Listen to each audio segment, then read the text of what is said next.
Pagbati po ng pag-ibig at kapayapaan sa lahat. Maraming salamat sa Diyos sa panibagong araw na bigay niya sa atin para tayo makadalo sa ating worship service. Tayo po ngayon ay mag-aabuluyan mga kapatid, pero nagpapaalala muna po tayo sa lahat ng ating mga bisita na hindi po tayo tumatanggap ng abuloy sa mga hindi natin kapananampalataya at sa mga hindi pa po nababautismuhan sa loob ng Iglesia ng Diyos. At maging sa mga nabautismuhan na pero hindi naman natin kaisa sa pananampalataya, hindi rin po tayo tumatanggap ng abuloy sa kanila.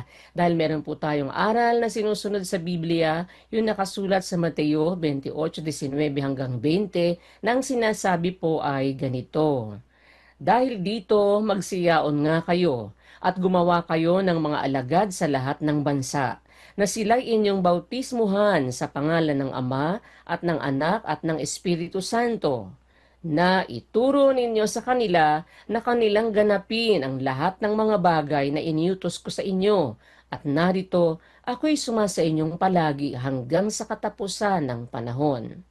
Sa mga talatang ito, maliwanag po nating nakikita ang sinasabi na ang pagtuturo ng pagganap sa lahat ng mga bagay na iniutos ng Panginoong Hesukristo, kasama po dyan ang pag-aabuloy, ito po'y gagawin pagkatapos na mabautismuhan ang isang tao sa loob ng Iglesia ng Diyos.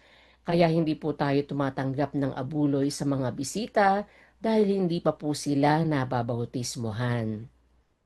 Maraming salamat na lamang po sa inyong pagnanais na makatulong at sana po loobin ng Panginoon sa malapit na hinaharap, kayo man po ay mabautismuhan din at makasama namin sa paglilingkod na ito.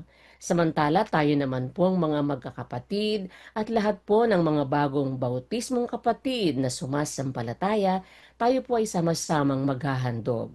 Pero yung mga hindi sumasampalataya, inuulit ko po, huwag kayong mag-aabuloy dahil sa halip na ito'y maging kabanalan, magiging kasalanan po ito sa inyo dahil anumang hindi sa pananampalataya ay kasalanan ayon sa Roma 14:23. Sige po mga kapatid, tayo naman po ngayon sama-samang umawit ng awit sa abuluyan.